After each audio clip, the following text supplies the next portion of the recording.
কৃষ্ণ সাগরে আবারও যুদ্ধের আগুন। রাশিয়ার গুরুত্বপূর্ণ বন্দর নভোরোসিস্কের কাছাকাছি একটি তুর্কি কার্গো জাহাজে ভয়াবহ ড্রোন হামলার ঘটনা ঘটেছে। বিস্ফোরণের পর মুহূর্তেই আগুনে পুড়তে শুরু করে পুরো জাহাজ। আহত হয়েছেন একাধিক নাবিক। প্রশ্ন উঠছে, আন্তর্জাতিক বাণিজ্যিক জাহাজও কি এখন যুদ্ধের সরাসরি লক্ষ্যবস্তু?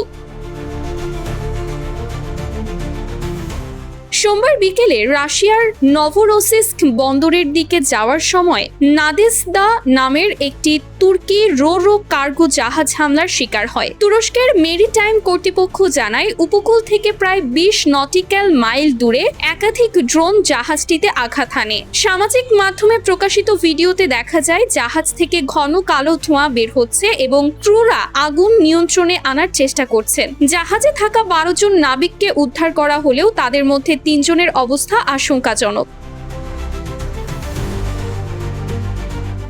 জাহাজটির ক্যাপ্টেন ইয়ালচিন সাহিনের দাবি, একের পর এক ড্রোন হামলায় বিস্ফোরণ ঘটে এবং কয়েকজন নাবিক স্প্লিন্টারের আঘাতে আহত হন। তিনি এই হামলার জন্য ইউক্রেনকে দায়ী করলেও তুরস্ক কিংবা ইউক্রেনের পক্ষ থেকে এখন পর্যন্ত স্বাধীনভাবে সেই অভিযোগ নিশ্চিত করা হয়নি। ফলে হামলার দায় নিয়ে এখনো অনিশ্চয়তা রয়ে গেছে।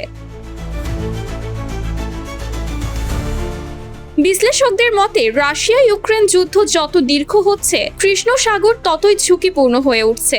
সামরিক লক্ষ্যবস্তুর পাশাপাশি আন্তর্জাতিক বাণিজ্যিক জাহাজও এখন নিরাপত্তা হুমকির মুখে পড়ছে। রাশিয়ার অন্যতম গুরুত্বপূর্ণ বন্দর নভোরোসিস্কে এর আগেও একাধিক ড্রোন হামলা হয়েছে। সর্বশেষ এই হামলায় স্পষ্ট করে দিচ্ছে, যুদ্ধের প্রভাব এখন শুধু যুদ্ধক্ষেত্রেই সীমাবদ্ধ নয়, আন্তর্জাতিক নৌবাণিজ্য এবং আঞ্চলিক নিরাপত্তাও ক্রমেই বড় ঝুঁকির মুখে পড়ছে।